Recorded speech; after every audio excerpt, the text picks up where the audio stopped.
Snow moves sideways, too thick for distance. Headlights turn it into a wall. The radio is only static. No voices. No clean channel. Officer_EC, calm, focused male officer, early 30s, medium athletic build, defined jawline, short textured dark hair, light stubble, slightly tired eyes, natural skin texture with pores, tactical police uniform with subtle wear marks, grounded realistic expression counts mile markers to stay steady. K9_Shadow, black and tan German Shepherd, black saddle pattern, black facial mask, golden tan fur, upright alert ears, amber eyes, small notch on left ear, muscular structure, realistic fur texture, tactical K9 harness, sits upright. Not restless. Working. Then he tightens. Nose lifts. Stillness locks in. A shape appears late. A van. Door open. Seats empty. Footprints don't go to the road. They go to trees. The storm didn't fall from the sky so much as it erased the world from the ground up.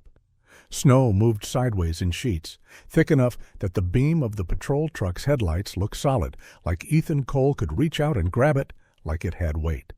The wipers fought a losing battle, dragging arcs of slush across the windshield, each pass buying him one more second of partial clarity before the glass turned milky again. The coastal highway had become a concept instead of a road. There were no lines, no shoulders, just a narrow corridor of less white that Ethan held onto with muscle memory and discipline. He drove slow enough that the truck felt embarrassed by the speed, slow enough that every gust had time to argue with his tires. Beside him, Shadow sat upright, harnessed in, his posture quiet but alive. Not anxious, not restless. Working. Shadow's ears tracked faint changes in sound, wind shifting off the guardrail, the hiss of snow skimming the road surface. His nose sampled the air in small pulls, measured like breathing through a straw. Ethan didn't need to look at him to know what that meant. 8 years of partnership had made certain things automatic. When Shadow was calm, Ethan was free to think. When Shadow changed, Ethan listened. A mile marker flashed by as a gray blur. Ethan caught it only because he'd been counting. He'd learned to count on the worst nights. Numbers didn't care about fear. Numbers didn't panic. They just existed, steady enough to hang your mind on when everything else felt like it might blow away. The radio on the dash cracked with faint static. No voices, no clean channel. He'd tried 3 times already. Each time had been the same, a hiss like a snake in the walls, and then nothing. This wasn't just a storm. This was isolation, sharpened. Ethan kept both hands on the wheel, shoulders loose, breathing controlled. He had a way of driving that looked almost indifferent, as if the truck were moving through ordinary weather and not an emergency blankness that could bury a vehicle in minutes. That calm wasn't arrogance. It was a choice, a practiced refusal to donate extra energy to panic. Shadow shifted. Not much. Just a subtle tightening through the shoulders, a lift of the muzzle.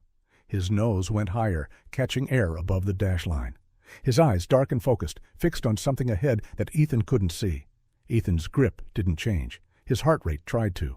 "What is it?" he said quietly, not because Shadow needed the words, but because Ethan did. Words turned unknown into manageable. Shadow's ears angled forward. Then his whole body went still, the kind of stillness that had nothing to do with fear and everything to do with certainty. Ethan eased off the accelerator. The truck rolled forward like it was holding its breath. Shadow let out a single low sound, more vibration than bark. A signal they'd never formally trained because it wasn't something you could command. It was something Shadow did only when his instincts hit a clean note. Something alive, something wrong. Ethan's eyes narrowed. He searched the white curtain, scanning for any shape that didn't belong, any dark smear in the blizzard's blank canvas. He saw it a half-second too late, a twisted silhouette on the right shoulder half buried in drifted snow, the hint of metal. The angle of a wheel turned in an impossible direction. A door yawning open into the storm like a mouth. Ethan's foot pressed the brake with controlled pressure. No skidding, no sudden weight shifts. He guided the truck onto the shoulder by feel, letting the tires find the packed edge. The truck stopped. The engine idled. In that idle was a kind of silence, heavy, expectant, because the storm swallowed everything else. Shadow's head turned toward the wreck, and his nostrils flared. Ethan unhooked his seatbelt and spoke into the radio one more time, voice steady. "Unit 12 to dispatch. I have a possible crash on Route 7, near Marker." He paused, squinting at the half-visible signpost through snow. "Near marker 28. No comms. I'm stopping to check." Static. Nothing. Ethan exhaled once, slow. He clicked the radio off as if ending an argument. Then he reached for his gloves, tugged them tight, and glanced at Shadow. "Work," he said. Shadow didn't bark. He didn't whine. He simply leaned forward like a blade being drawn from a sheath. Ethan opened the door. The cold hit him like a physical shove. Instantly his eyelashes prickled. His breath turned to white smoke that was stolen by the wind before it could rise. Snow found the gap between collar and neck and tried to worm its way down his spine. He stepped out and shut the door behind him. Not slamming it, just closing it with a firm hand. Waste no energy. The wreck sat 10 yards away. A utility van, older model, white paint, almost identical to the storm. It had left the road at a shallow angle and kissed the ditch, but the damage said more than kiss. The front end was crumpled hard, and the passenger side wheel had folded under, like a broken limb. The driver door was open. That's what Shadow had smelled first. Ethan approached in a cautious line, keeping his body between the van and open space. It was instinct as much as training. Storms made ambushes easy. You could stand 10 feet away and be invisible. Shadow moved ahead, low and deliberate, paws sinking into powder. He didn't rush. He mapped. Ethan reached the van and peered inside. The seats were empty.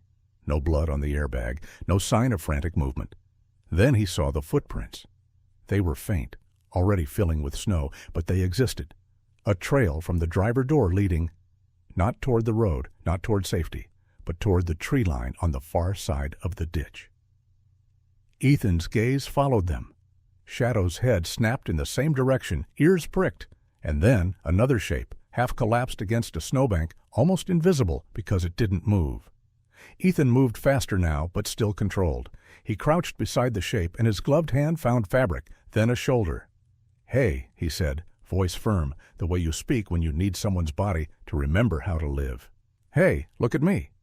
A face turned slowly, pale, lips tinted blue, eyes unfocused. Deputy Lucas Reed. Even in the storm, Ethan recognized him instantly. Lucas was the kind of presence that usually filled a room with energy, too much sometimes, a rookie's brightness bouncing off walls. Right now, that energy was gone. What remained looked fragile, stripped down to basics. Lucas's mouth moved, but the wind took the sound. Ethan leaned closer. "Lucas, stay with me." Lucas blinked like it was an effort that cost him. One trembling hand lifted, tried to point back toward the van, then fell. Ethan's eyes flicked to Lucas's uniform, partially covered by snow. No hat, one glove missing. His jacket was unzipped like he'd been handled. Ethan's mind began to stack facts without emotion. Hypothermia risk, exposure time unknown, possible concussion, possible internal injury. But it wasn't the injuries that tightened Ethan's jaw. It was the placement. Lucas wasn't just near the van. He was set slightly away from it, angled so that if someone did happen to drive past, his body might be visible against the drift. A staged discovery. Shadow gave a low huff and moved past Lucas, nose down, tail rigid. He circled once, then paused near a mound of snow several feet away from the deputy. Not a drift, not natural. It had shape, too geometric, like someone had piled snow to hide edges. Shadow pawed at it once, then looked back at Ethan. That look was not request.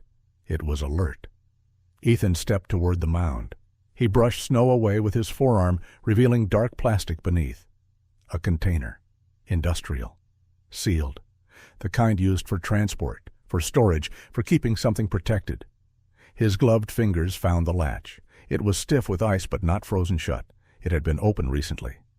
Ethan hesitated, not out of fear, but out of calculus. Opening it might expose whatever was inside to cold shock. Leaving it closed might kill whatever was inside. He leaned close, pressed his ear to the lid. At first, nothing. Then, faintly, so faint it was almost imagination, there was a sound from within, a small movement, a soft scrape, the barest whimper of life. Ethan's breath caught. He glanced at Shadow.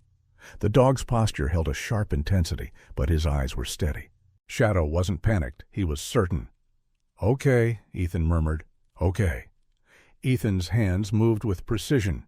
He cracked the lid just enough to create a gap, shielding it with his body to block wind. Warmth, not much but a hint of it, escaped. Inside, bundled with packing materials, were vulnerable lives, small, fragile, alive. Ethan didn't let himself name what he felt. Naming made it bigger. Naming made it threaten the calm he needed. He closed the lid again, quickly, to conserve heat, and in that instant he understood the stakes with a clarity that sharpened the world. This wasn't just a crash, this was concealment, and whoever staged it had invested in time, in weather, in the storm as an accomplice. Shadow's head snapped up suddenly, ears pivoting. He angled his body slightly, facing downwind. Ethan followed his gaze into the white void. He saw nothing. But Shadow did not look at nothing like that. The storm roared, empty and full at the same time. And Ethan felt it, the sensation of being observed without proof, the way your skin tightens when your mind catches up to what your instincts already know. Someone had been here. Someone might still be close. Ethan returned to Lucas, dropping to a knee. He spoke close to Lucas's face so his voice could cut through wind. "Lucas, listen to me." Ethan's tone was calm, disciplined, absolute. "I'm taking you to shelter.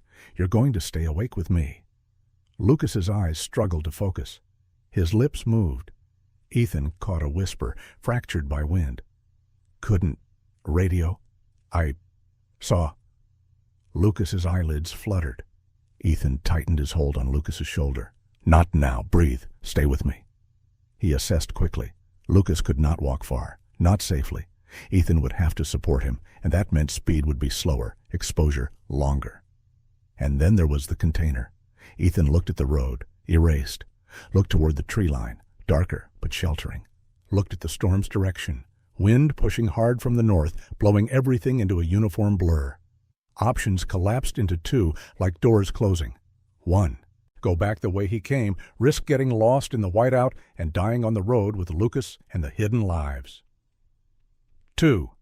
Push forward toward the decommissioned ranger station he remembered from an old map, a place that might offer shelter even if it was dead and cold. Shadow shifted again, subtle. He moved closer to Ethan's side, shoulder nearly touching Ethan's knee, not crowding, anchoring. Ethan made the decision the way he always did, fast, then final. "We go forward," he said, not loudly, just decisively. Shadow's ears flicked once, like acknowledgement. Ethan stood, bracing himself against wind. He hooked one arm under Lucas's shoulder and hauled him carefully to his feet. Lucas sagged, groaning, but his body followed. Ethan guided him toward the patrol truck step by step. Shadow moved in a tight perimeter, head turning constantly. He checked the van, checked the tree line, checked the drifting air itself. When Ethan reached the truck, he opened the back door and eased Lucas into the rear seat. He wrapped him with a thermal blanket from the kit, then leaned in close again. "Lucas, talk to me." Ethan's voice was steady. "What happened?" Lucas's eyes rolled toward him. "Road," he breathed. "Van wasn't mine. His teeth chattered, violent. His voice snapped into fragments. Ethan didn't push. Hypothermia stole coherence. You couldn't interrogate a body fighting to stay warm. Ethan shut the door to keep Lucas's heat in. Then he returned to the container, moving quickly but not erratically. He lifted it with both hands. It was heavier than it looked, heavy enough that whatever was inside was more than a single small thing, heavy enough to force Ethan to adjust his balance. He carried it to the truck and secured it in the cargo area, insulating it with spare blankets, sealing it from wind. Shadow jumped into the front passenger seat, but his posture remained forward, alert, eyes scanning through the windshield as if the storm were a screen and he could see the shapes behind it. Ethan climbed in, shut the door, and for the first time in minutes, the wind became a muffled pressure instead of a scream. He started the engine, checked the heater, then looked at Shadow. Shadow's eyes met his for one brief beat. In that beat, Ethan saw the entire partnership. Years of training, yes, but more than that. Trust sharpened by repetition. Shadow didn't need reassurance. Ethan didn't need bravado. They needed movement. Ethan put the truck in gear and eased forward into the whiteout. The road disappeared again almost immediately. Ethan drove by feel, by counted seconds, by the subtle change in snow texture under tires.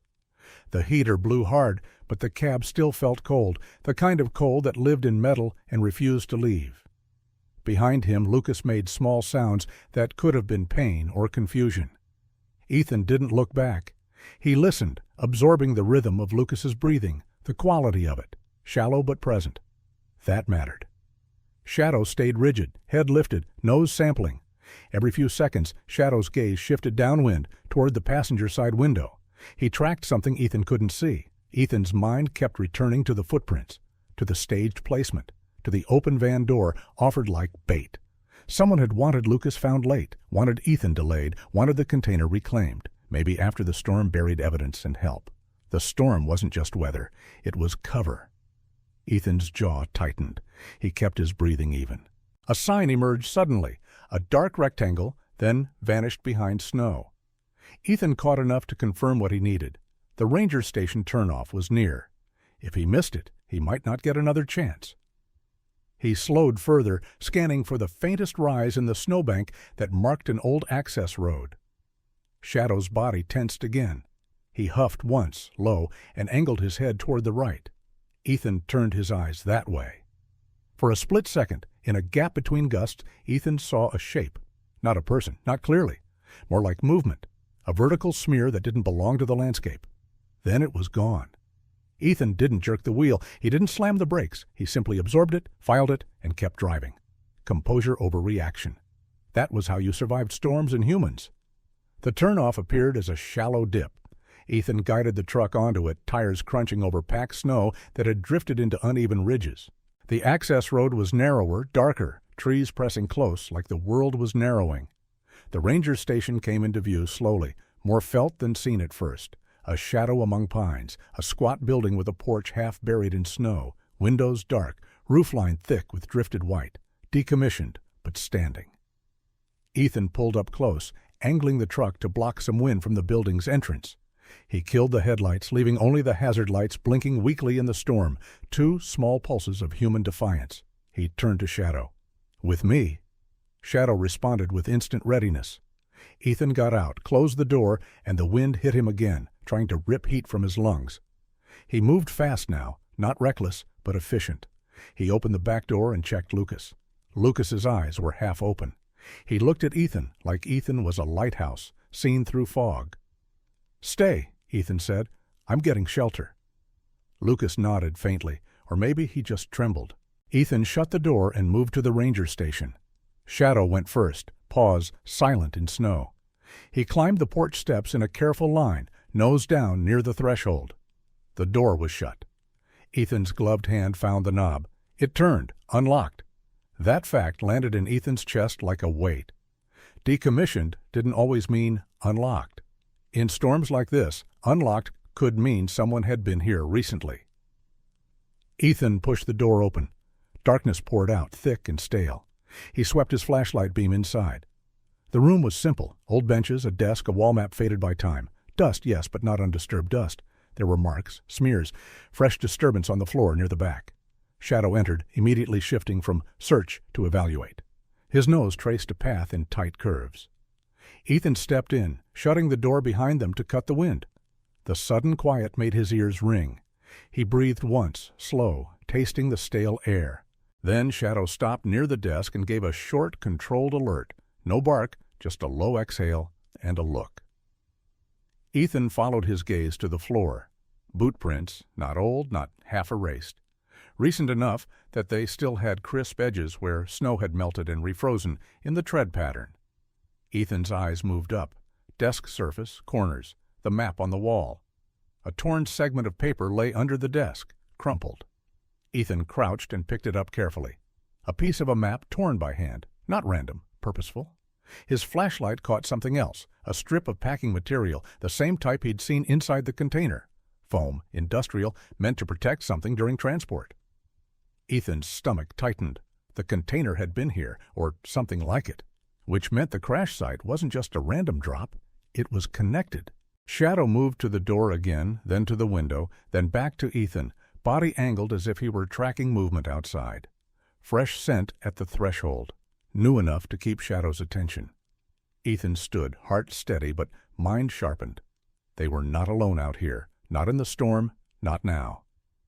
Ethan moved quickly through the station, not searching for drama, but for survival tools. He found a small emergency stove, dusty but intact, and a box of old supplies. He found blankets, thin but better than nothing. He made decisions fast. Warm the room enough to stabilize Lucas. Keep the container insulated. Maintain light discipline, no bright lantern in windows. Prepare for a potential return visit from whoever left those prints. He opened the door carefully and stepped back out into the storm. The wind hit him again, immediately trying to turn his thoughts to panic. Ethan didn't let it. He walked back to the truck with Shadow tight beside him. Shadow's head stayed high, scanning, reading. Ethan opened the back door and helped Lucas out. Lucas's legs nearly folded. Ethan caught him, braced him, and half-carried him to the station.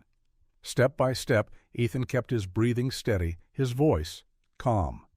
"You're okay," he said, not as comfort, but as instruction. "You're still here." Lucas's teeth chattered. "Ethan, Later." They got inside. Ethan settled Lucas on the bench, wrapped him in more blankets, and started the emergency stove. It sputtered, then caught with a weak flame that felt like victory. Ethan placed the sealed container near the heat, but not too close, careful not to shock what was inside. Shadow stayed near the door, body between Ethan and the outside, ears flicking at every shift in wind. Ethan watched Shadow for a moment, reading him like a second map. Shadow wasn't relaxed, but he wasn't panicked. That meant the threat was near, but not immediate. Circling, probing, waiting. Ethan knelt beside Lucas again. "Lucas, look at me." Lucas's eyes struggled to focus. "I was checking. Call. About a van." Ethan kept his expression neutral, but his mind sharpened. A call about a van. That suggested a setup, a lure. Lucas swallowed hard. "Saw tracks before His eyelids drooped. Ethan placed 2 fingers at Lucas's neck, felt the pulse, fast, weak, present. "Stay awake," Ethan said firmly. "Talk to me about anything. Tell me what you ate today." Lucas's mouth twitched, a broken attempt at humor. "Nothing. Captain Hayes said I'd forget. Lunch." Ethan's eyes flicked upward at the mention. Captain Maria Hayes, leadership, the person who would understand the weight of this and act. But Hayes wasn't here. Ethan was. Shadow turned suddenly, body tensing. Ethan followed his gaze to the door. The storm outside had shifted, and in that shift, through the thin gaps of the old station, Ethan heard it. A sound that did not belong to wind, a soft crunch, snow under weight, close. Ethan's body went still, composure locking in like armor. Shadow didn't bark. He simply stared at the door, every muscle loaded. Ethan reached down and switched off his flashlight. Darkness filled the room. Only the stove's weak flame provided a dull pulse of light. Ethan leaned close to Shadow's ear and whispered, barely moving his lips, "Show me." Shadow's head tilted, then angled toward the door seam. Scent, fresh, right outside. Ethan's mind ran clean, fast lines. Whoever staged the crash had returned for the container. They hadn't expected Ethan. Now they had to decide whether to risk contact. Ethan did not move to the door. He did not throw it open. He did what the storm and the adversary would hate most. He waited, calmly, deliberately, forcing the other side to act first. Minutes passed in a way that felt like the storm was holding its breath. Lucas lay on the bench, wrapped tight, his breathing shallow. Every now and then he made a small sound, pain, confusion, a half-formed sentence, then drifted again. Ethan kept one hand near Lucas, not touching constantly, just present, a line of reality for the rookie to hold on to. Shadow remained at the door, posture unmoving but intensely alive. Outside, the storm rattled the building. Snow struck the walls like thrown gravel. Wind pressed against the old wood with a low moan. And beneath it all, beneath the storm's constant noise, Ethan listened for the human layer, for the rhythm of footsteps, for the scrape of a glove against wood, for breathing, for impatience. Shadow's ears twitched once. Ethan's eyes narrowed. A second sound, faint, like someone shifting weight, then stilling again. The adversary wasn't leaving, they were testing. Ethan's mind stayed disciplined. He did not imagine dramatic confrontations. He did not build speeches. He built options. If the door opened, Ethan would control the space, keep light low, use Shadow's reads. If the window broke, Ethan would reposition, keep Lucas protected, keep the container secured. If silence held, Ethan would maintain patience until dawn. The worst mistake now would be aggression. Aggression made noise. Aggression made mistakes. Ethan moved slowly to the desk, careful to avoid creaking floorboards. He glanced again at the boot prints in the dust. The tread pattern was distinct. Deep lugs, likely winter boots, heavy. He looked at the torn map piece in his pocket. Then he looked at the wall map. He couldn't take it down and study it with full light. Too risky. But he didn't need full light. He needed enough. He angled his body to block the stove's weak glow, then leaned toward the map. The ranger station sat at the edge of a network of old service roads. Some led back toward town. Some led deeper along the coast. If the adversary was here, they had a route. Shadow shifted, head angling toward the window now. Ethan froze. A shadow crossed outside, briefly blocking the storm's pale reflection. There, a silhouette, close enough to confirm what Ethan had suspected. Not a ghost, not imagination. A person. Ethan didn't chase, didn't lunge. He breathed once, controlled, and waited. Shadow's body vibrated with contained readiness, but he remained silent, trained and bonded enough to know this wasn't a bark moment. This was a signal moment. Ethan whispered, almost soundless, "Stay." Shadow stayed. The silhouette outside paused, as if listening.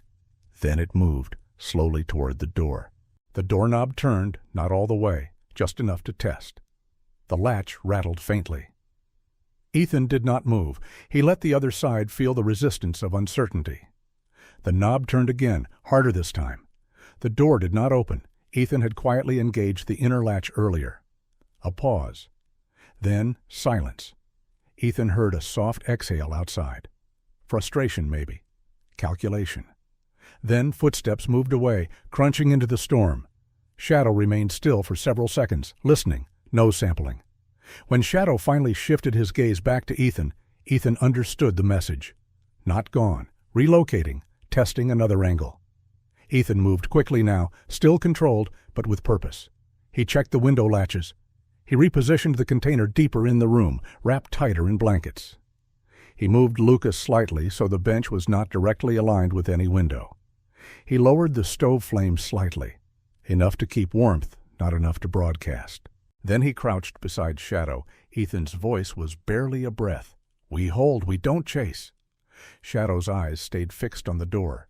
Ethan didn't know what the adversary looked like, didn't know if they were armed, didn't know if they were alone, but he knew this. The adversary needed that container, needed it enough to return into a storm that could kill, which meant Ethan now possessed something the adversary valued: leverage, time. And Ethan's code snapped into place, clean and unbreakable. Protect Lucas, protect the hidden lives, preserve evidence, survive. Outside, the storm continued to erase the world.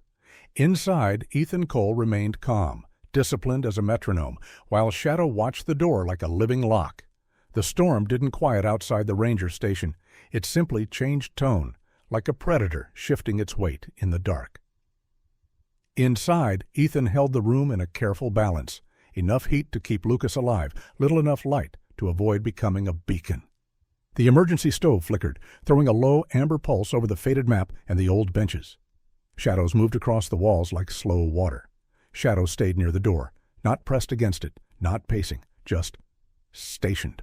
A sentry with a heartbeat. Ethan watched him the way a musician watches a conductor.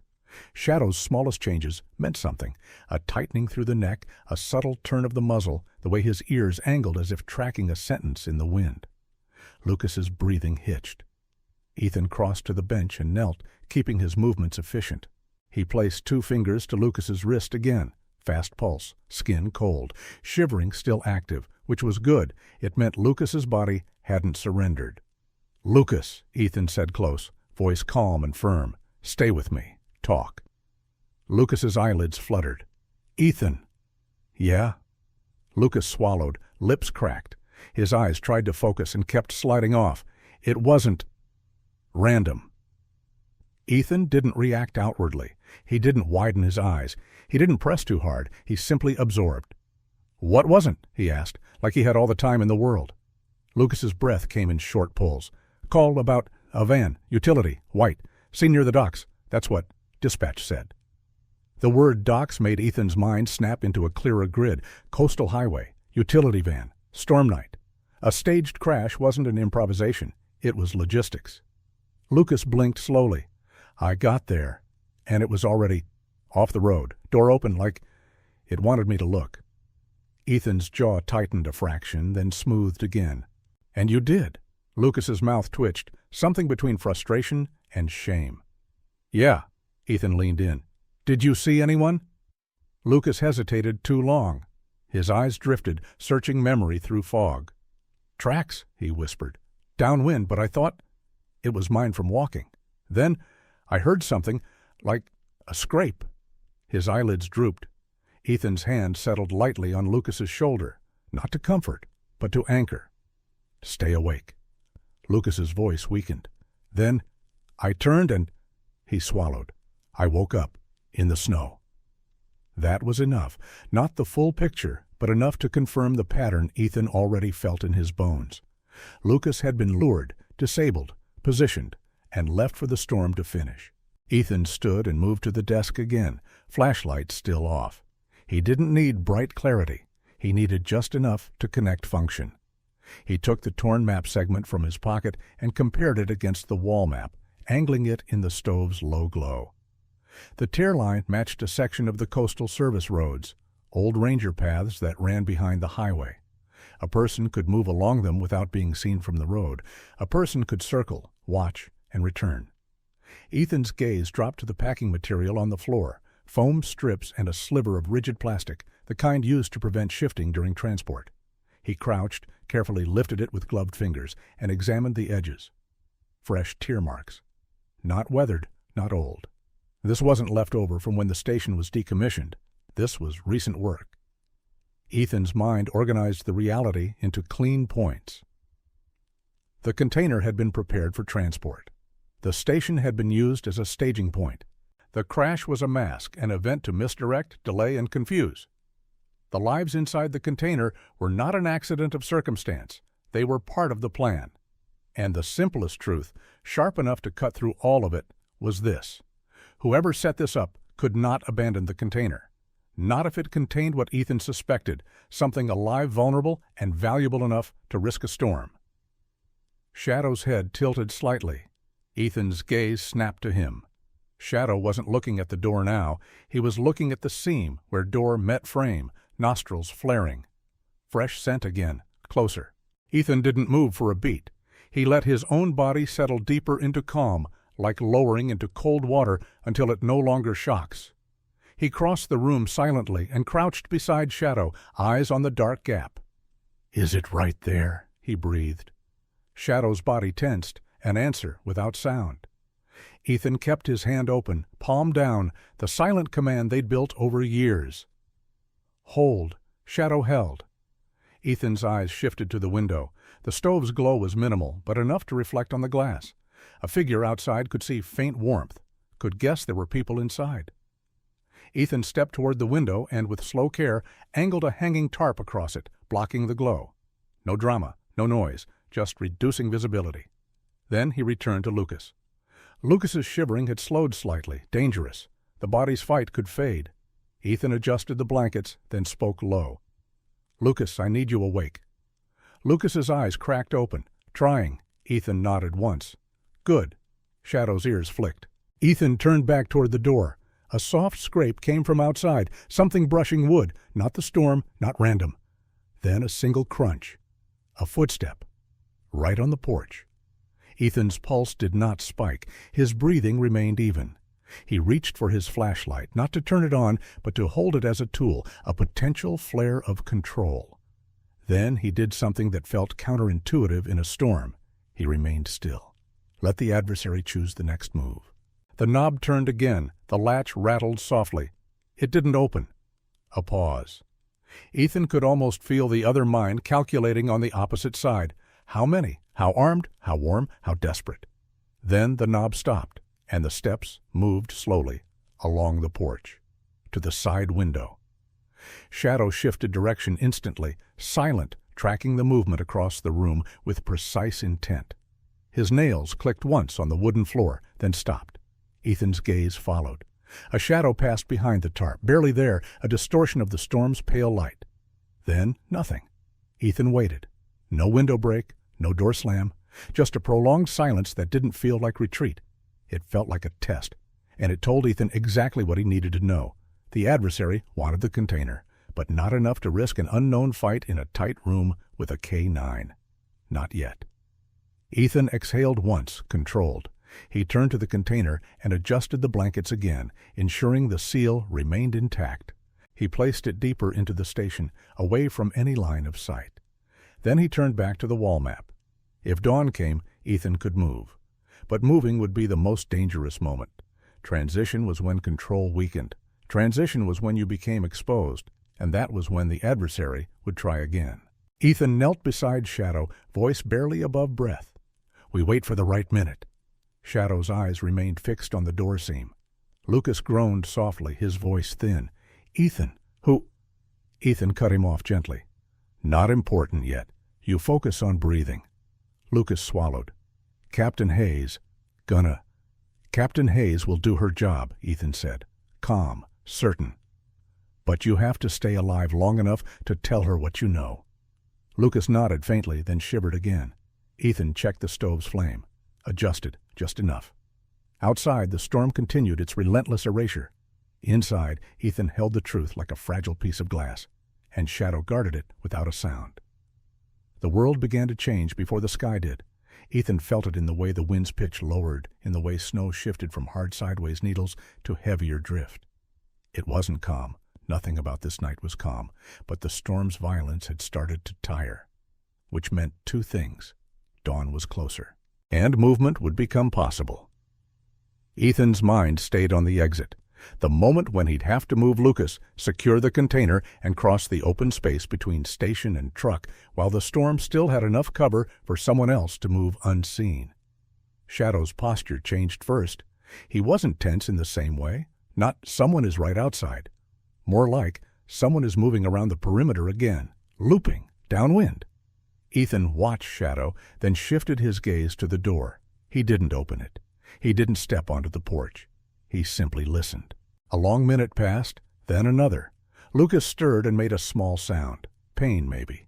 Ethan leaned down. "Lucas, I need you with me." Lucas's eyes opened, bleary. "I'm here." Ethan nodded once. "Good. We're moving soon." Lucas tried to sit up, failed halfway, then succeeded with Ethan's help. His face tightened with pain. Ethan didn't ask where it hurt. He already knew the answer. All of it. Ethan checked Lucas's limbs quickly, careful not to cause more damage. Then he tightened Lucas's blanket wrap and positioned him for transfer. Under Ethan's arm, supported, controlled. Shadow stayed at Ethan's side now rather than the door, his body close enough that Ethan could feel the dog's heat through layers. That closeness wasn't comfort. It was tactical synergy. If Shadow angled left, Ethan would angle right. If Shadow locked onto scent, Ethan would trust it. Ethan moved to the door and unlatched it silently. He paused with his gloved hand on the handle. He looked at Shadow. Shadow's eyes were steady. Ethan opened the door a crack. Wind shoved at it immediately, trying to tear it wider. Ethan kept control. He leaned out just enough to scan.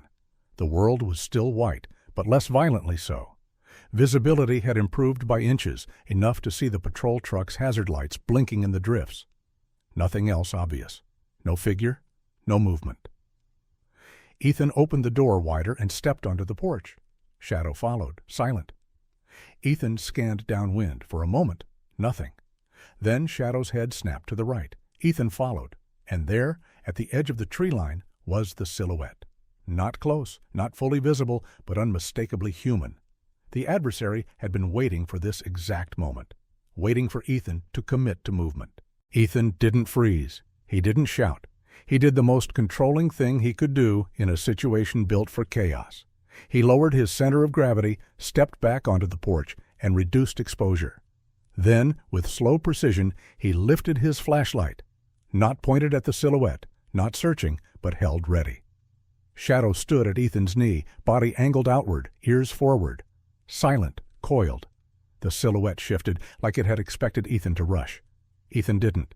He kept his voice low, steady, carrying just enough into the wind to be heard if the other person was close enough. That's far enough. The wind tried to steal the words. Ethan didn't repeat them louder. Repeating was a negotiation. Ethan wasn't negotiating. The silhouette paused. Then it moved forward 2 steps, testing. Shadow's posture changed instantly. Not barking, not lunging, just tightening, dropping slightly, communicating threat without noise. Ethan didn't need Shadow to attack. He needed Shadow to signal certainty. Ethan's hand shifted subtly, palm open, a quiet directive to Shadow. Stay. Shadow stayed. The silhouette stopped again. Ethan's mind stayed clean. If the adversary wanted the container, they had 2 options. Push closer and risk contact with a K9 and a controlled officer. Break contact and try again later. But later wouldn't exist. Dawn was coming. Evidence was here. Lucas would live. Captain Hayes would have a starting point. Dr. Moore would connect it. The storm was losing its value as cover. Ethan turned his head slightly toward the inside of the station, just enough to make it clear he wasn't alone, that he could step back into shelter and hold position all day if he had to. He didn't say anything else. He didn't threaten. He simply stood there, calm as a wall, with Shadow at his side. The silhouette hesitated. Then, for a split second, it shifted weight, as if preparing to move fast. Shadow reacted before Ethan's eyes could confirm. A low growl, controlled, barely audible, the sound of a warning coil being released. Ethan's flashlight clicked on, not a search beam, but a brief, harsh flare aimed low, illuminating the blowing snow between them. It wasn't about blinding. It was about claiming space. The silhouette flinched back. That was the break. Ethan didn't chase it. Chasing would pull him into the storm, would separate him from Lucas, would expose the container. Instead, Ethan let the adversary's retreat be the victory. He shut the flashlight off again, stepped back into the station, and latched the door. Shadow followed, silent, tail still, eyes intense. Ethan moved immediately. Now, this was the window. He lifted the container first, securing it tight in blankets, then moved to Lucas. He hooked Lucas under the arm, pulling him upright. Lucas groaned. "Ethan!" "I know," Ethan said, "one step at a time." They moved out. The cold hit them instantly again. The wind was weaker, but it still clawed at skin. Shadow moved ahead, checking the path from porch to truck. Nose down, then up, reading both ground and air.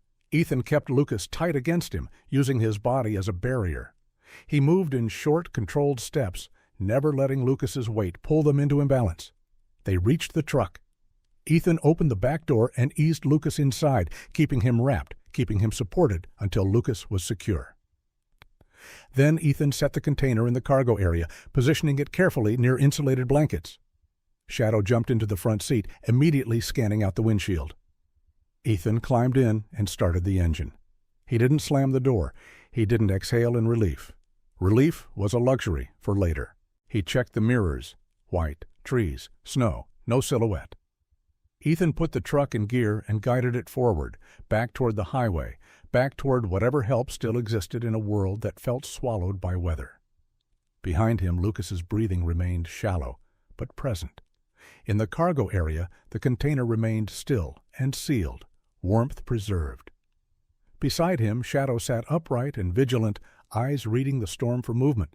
Ethan drove with the same calm discipline he'd begun with, because the storm was still dangerous, and because the real fight, the one against time, wasn't over until medical hands took Lucas and the hidden lives from Ethan's care. The first true sign of dawn wasn't color, it was contrast. The world's white separated, snow became brighter than sky, trees became darker than drift, and the highway, once only an idea, returned as a faint, hard line beneath tires. Ethan saw the first set of distant lights like a promise. Not close, but real. A plow truck moving slowly in the opposite lane, carving a thin corridor through the storm's leftovers. Behind it, a smaller vehicle, then another, headlights appearing like eyes waking up. Ethan flicked his own headlights brighter and flashed once, controlled, not frantic, not begging, signal. The plow truck slowed. It angled slightly, acknowledging. Ethan guided his patrol truck into the cleared lane and kept going until he reached the first cluster of vehicles gathered near a roadside pull-off. A figure approached, bundled in heavy gear, posture brisk and purposeful even through drifting snow. Captain Maria Hayes. Even in winter layers, Hayes carried leadership like a steady force field, practical, focused, the kind of person who didn't waste time on shock. She moved to Ethan's driver's side window as Ethan rolled it down. Her eyes took in the scene in seconds. Ethan's controlled expression, Shadow's alert posture, the back seat where Lucas lay wrapped in blankets. "Ethan," she said, voice firm, "report." Ethan's tone didn't change. "Deputy Lucas Reed is hypothermic and injured. Found near a staged crash. Comms dead. Shelter at the old ranger station. Evidence inside. There's a sealed container with vulnerable lives inside. Alive. I preserved it." Hayes' jaw tightened, not with anger, with intent. "EMS," she snapped to the responders nearby. "Now, hypothermia protocol. Gentle handling." Ethan opened the back door and helped transfer Lucas with controlled care, ensuring the blanket wrap stayed intact. Lucas's eyes opened briefly. "Captain," he breathed. Hayes leaned close, voice softer but still steady. "You did good. Stay with them." Lucas's eyes closed again. As Lucas was loaded into a vehicle, Ethan turned to the cargo area and lifted the container carefully, still wrapped. Hayes watched him. "That's connected?" Ethan met her gaze. It was concealed near Lucas, matching packing material at the ranger station. Someone came back for it. Hayes didn't ask who. She didn't ask what they looked like. She didn't ask for a dramatic replay. She just nodded once. "Okay." Ethan's chest tightened, not with relief but with the weight of handing over something fragile. Hayes waved a team closer and directed, "Warm environment, controlled opening. Do not shock them." Ethan handed it off. Shadow remained at Ethan's side, still and watchful, eyes scanning the edges of the scene. Hayes's gaze flicked to Shadow, then back to Ethan. "You said evidence at the station." Ethan nodded. Boot prints in dust, torn map segment, packing material matching the container, fresh scent at the door. Adversary was circling. Retreated when challenged. Hayes' expression sharpened. "You didn't pursue." "No," Ethan said simply. "It wasn't a defense. It was a statement of priorities." Hayes gave a small nod. Approval, understanding. "Good." A second vehicle pulled up. Dr. Lena Moore stepped out, bundled but composed, eyes already scanning as if the world were a puzzle and she could feel where the missing pieces belonged. She approached Ethan and Hayes with measured steps, the storm's leftover wind tugging at her coat. "Lucas?" she asked, voice quiet. "Being stabilized," Hayes replied. "We have a station scene and a container tied to it." Moore's eyes flicked to Ethan. "You preserved it?" Ethan nodded. "As best as I could." Moore's gaze held his for a brief beat, introspective, assessing. "That's all anyone can do out there." She turned toward the direction of the ranger station. "If you can walk me through the scene, what you saw, where it was, what you touched, we can keep the chain clean even in weather like this." Ethan nodded once. "I'll take you." Hayes stepped in. "Not alone. I'm sending a team. Ethan, you're still primary witness. Shadow stays with you." Ethan looked down at Shadow. Shadow's ears flicked. A quiet agreement. Hayes' eyes softened, just slightly, the pragmatic leader making room for the human moment. "You two did what you were supposed to do." Ethan didn't answer with words. He answered by standing, steady, present, ready for the next step. Because the storm hadn't won, and the adversary's cover, weather, isolation, erased tracks, had failed. The truth had survived the night. When conditions erase certainty, character becomes the compass. Ethan's calm didn't make the storm smaller, it made his choices cleaner. Shadow's loyalty didn't change the weather. It changed what Ethan could see inside it. And in the space where wind and cruelty tried to bury everything, disciplined protection pulled life back into the light. One controlled breath, one steady step at a time.